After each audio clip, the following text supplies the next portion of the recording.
ไปเบิ่งข่าวดีของพี่น้องในจังหวัดนครพนมกันแน่นะครับนครพนมมีสินค้า GI อยู่2ชนิดนะฮะก็คือมีสับปะรดและก็อีกหนึ่งสินค้าก็คือเป็นลิ้นจี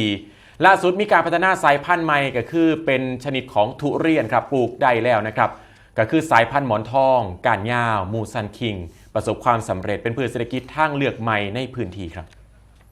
สวนทุเรียนมองนีเป็นของดาบตำรวจพิทักษ์ต่อยอดอดีตนายกองค์การบริหารส่วนตำบลบ้านเพิงอำเภอเมืองนครพนมใส่เวลากว่า5 ปีในการพัฒนาพื้นที่กว่า20 ไร่ปลูกทุเรียนเกือบ500 ต้นยืนยันว่าคุณภาพและรสชาติของทุเรียนนครพนมบ่แพ้มองผลิตซื้อดังในหลายจังหวัดปัจจุบันเปิดจำหน่ายหน้าสวนในราคากิโลกรัมละ160 บาทคาดว่าปีแรกสิมีผลผลิตบ่ต่ำกว่า2 ตัน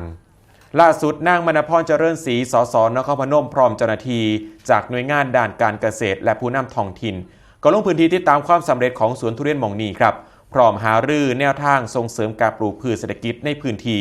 เพื่อเริ่มเพิ่มรายได้ให้กับเกษตรกรและต่อยอดสู่ตลาดการส่งออกในอนาคตข้อมูลจากภาคการเกษตรบอกว่าปัจจุบันนครพนมมีพื้นที่ปลูกทุเรียนกว่า 11,000 ไร่กระจายอยู่ในหลายอำเภอและเริ่มได้รับความสนใจในฐานะพืชเศรษฐกิจใหม่ของพื้นที่ลุ่มน้ำโขงจุดเด่นสำคัญคือศักยภาพด้านการขนส่งและการค้าชายแดนผ่านสะพานมิตรภาพไทยลาวแห่งที่3เชื่อมต่อเส้นทางส่งออกผลไม้ไปยังเวียดนามและจีน